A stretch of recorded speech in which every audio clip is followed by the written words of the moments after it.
Es sveicinu jūs ar mieru. Ir lietas, par kurām pravietis Muhameds savā ir stāstījis, un tās ir notikušas tieši tā, kā viņš paredzēja. Šī ziņošana par apslēptām lietām ir pierādījums islāma patiesumam, un arī pierādījums pravietojuma patiesumam ir tas, ka no lietām, par kurām viņš SAV ir stāstījis, daudzas ir notikušas tieši tā, kā viņš teica. Viņš pasauc Fātimu pie sevis slimības laikā, kurā viņš aizgāja mūžībā, un viņš viņai kaut ko pačukstēja, un viņa sāka raudāt. Tad viņš viņu atkal pasauca un atkal kaut ko pačukstēja, un viņa sāka smieties. Kad mēs viņai par to jautājām, viņa teica, pravietis SHAV man pačukstēja, ka viņš aizies mūžībā šajā slimībā, un es sāku raudāt. Pēc tam viņš man pačukstēja, ka es būšu pirmā no viņa ģimenes, kas viņam pievienosies, un tad es sāku smieties, un tas ir viens no viņa pravietojuma patiesumiem SAV, jo patiešām viņš aizgāja mūžībā šajā slimībā, un Fātima bija pirmā no viņa ģimenes, kas viņam pievienojās. Viņa nomira tikai dažus mēnešus pēc viņa Sa'awa nāves. Un pravietis Sa'awa arī pastāstīja, ka Harāma būs viena no tiem, kas piedalīsies jūras kara gājienā. Viņi dosies karā Allāha ceļā pa jūru. Pravietis savā teica, daži no manas summas tika man parādīti kā karotāji Allāha ceļā, kas brauc pāri šai jūrai kā ķēniņi uz troņiem. Pravietis savā sapnī redzēja islāma floti, kas cīnās Allāha ceļā jūrā. Lai gan līdz viņa nāvei es savā vēl nebija parādījusies neviena islāma flote. Tad Harāma jautāja. Tad es teicu, Allah, pravieti, lūdzu Allāhu, lai viņš dara mani par vienu no viņiem. Tad viņš lūdza par viņu un teica, tu būsi viena no pirmajām. Un tiešām Harāma devās pāri jūrai Muāvijas laikā. 28. gadā pēc hidžras parādījās islāma flote, kuru uzcēla Muāvija, lai Allāhs ir ar viņu apmierināts. Un pirmajā šīs flotes kara gājienā uz Kipru Harāma piedalījās šajā karā, tādējādi kļūstot par vienu no pirmajām, kā viņai bija pravietojis pravietis SAV. Harāmas mošeja Kiprā ir zināma līdz pat šai dienai. Iedomājies, ja Harāma būtu nomirusi dabīgā nāvē pēc šīs labās vēsts. Un pravietis Sallallahu alaihi paziņoja, ka Umar, Ali, Utsmans, Talha un Zubairs nemirs savā gultā kā parasti cilvēki, bet gan kritīs kā mocekļi, un šis fedijs ir visaugstākajā ticamības pakāpē. Pravietis Saivot bija uz kalna kopā ar Abu Bakru, Umaru, Utsmanu, Ali, Talhu un Zubairu. Akmens sāk kustēties, un pravietis SAV sacīja, nomierinies, uz tevis ir tikai pravietis, patiesais draugs vai moceklis, viņš pats sev piesprieda pravieša statusa.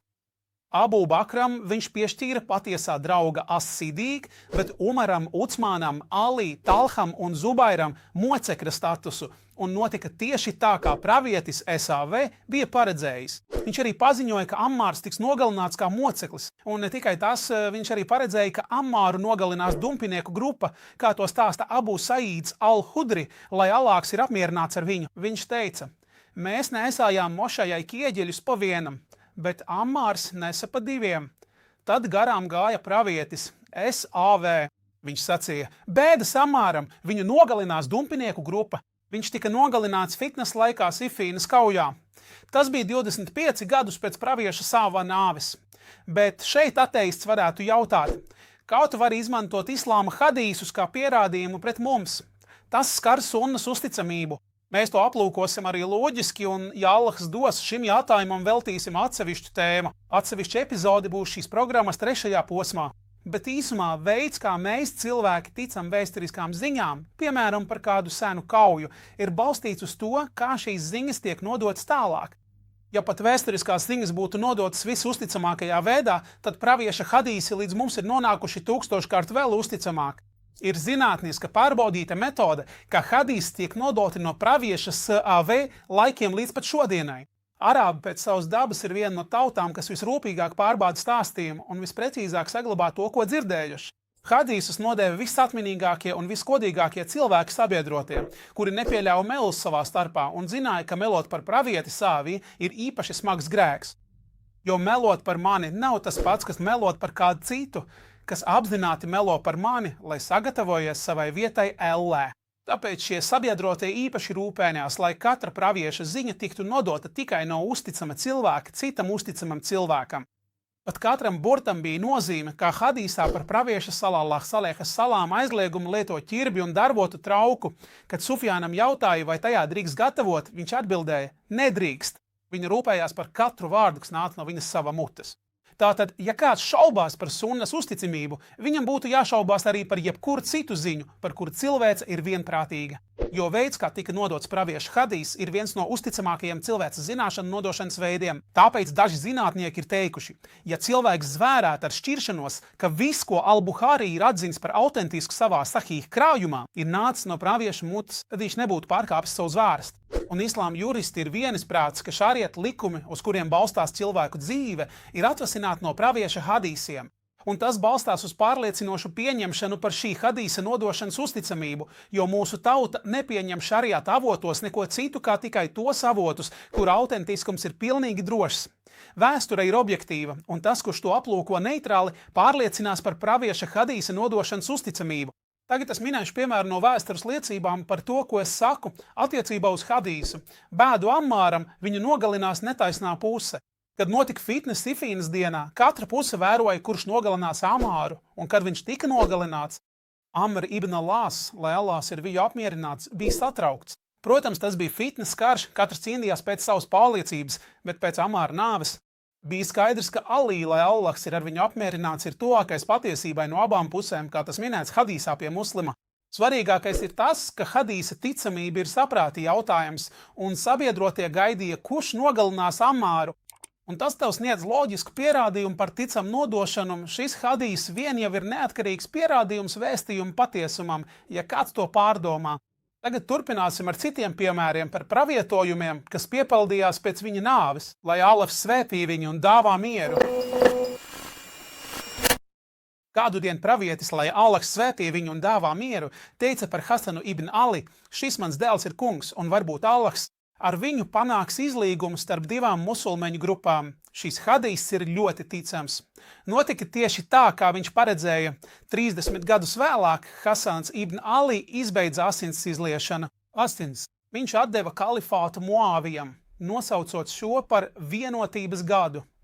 Pravietis MSV pareģoja Jeruzalemes atbrīvošanu, kas notika 5 gadus pēc viņa nāves. Viņš arī pravietoja par Jemenas, Šāmas un Irākas iekarošanu. Tas viss notika, un viņš arī pravietoja par pasaules lielākās valsts Konstantinopeles iekarošanu, par kuru arābi pat nesaproja, nemaz nerunājot par to, ka viņa vārds tur valdīs. Viņam, lai Allāhs svētī viņu un dāva mieru, tika jautāts, kura no divām pilsētām tiks iekarota pirmā, Konstantinopoli vai Roma. Allāha sūtnis teica: vispirms iekaros Konstantinopoli, un tā notika. Viņš paredzēja tās ieņemšanu ar Muhameda al-Fātiha roku un pravietoja par Ēģipti. Kad iekarosiet Ēģipti, izturieties labi pret tās ļaudīm, un tā tika iekarota. Tāpat kā viņš paredzēja to Umar ibn al-Hatāba, lai Allāhs ir ar viņu apmierināts, un rakstu ļaudis savās grāmatās stāsta, ka Amr ibn al-Ās, lai Allāhs ir ar viņu apmierināts, kad viņš iekaroja Ēģipti, baznīcas tēvi bija bēguši tuksnesī, glābjoties no romiešu vajāšanām.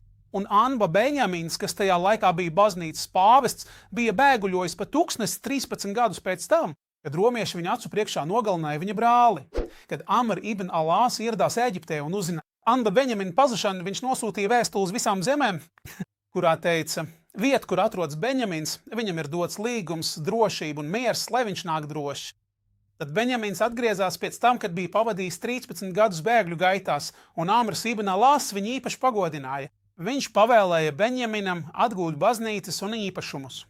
Tas aprakstīts sinaksārā, ko lasa svētdienās un svētkos. Tā pravieša MBV paredzētais piepildījās tieši kā viņš teica. Tas pierauda viņa pravietojuma patiesumu MBV.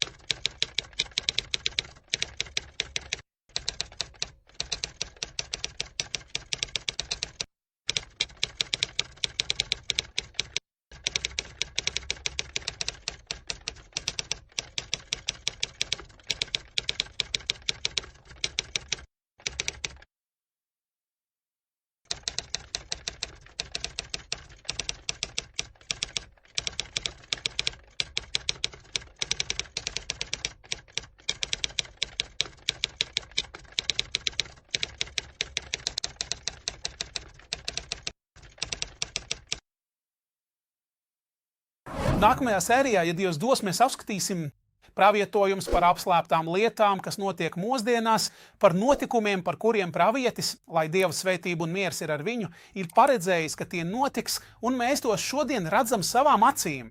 Pateicos jums par uzmanību, lai Dievs jūs atalgo ar labu un miers jums. Dievs ir apsolījis tiem no jums, kas tic un dara labus darbus, ka viņš viņus iecels par vietniekiem uz zemes. Tāpat kā viņš iecēla tos, kas bija pirms viņiem, un viņš nostiprinās viņiem viņu reliģiju, kuru viņš viņiem ir izvēlējies. Un visvarenais, viņš viņiem pēc visām šīm bailām un briesmām dāvās pilnīgu drošību un mieru. Viņi pielūgs tikai mani vienīgo un nepievienos man nevienu citu līdzās kā līdzinieku. Bet tie cilvēki, kas pat pēc tam visam vairs neticēs, tie patiesi ir tie lielākie ļaundari un nepaklausīgie. Un tāpēc uzticīgi izpildiet savu lūgšanu, godprātīgi maksājiet visus noteiktos ziedojumus un visā pilnībā paklausiet viņa sūtni, lai jūs visi tiktu svētīti un apžēloti ar viņa lielo žēlastību. Mans Dievs, tu esi dāsns un žēlīgs, kunga mājas un svētnīcas valdnieks. Es nāku pie tevis pazemīgs, nožēlas pilns, ar putekļainām kājām,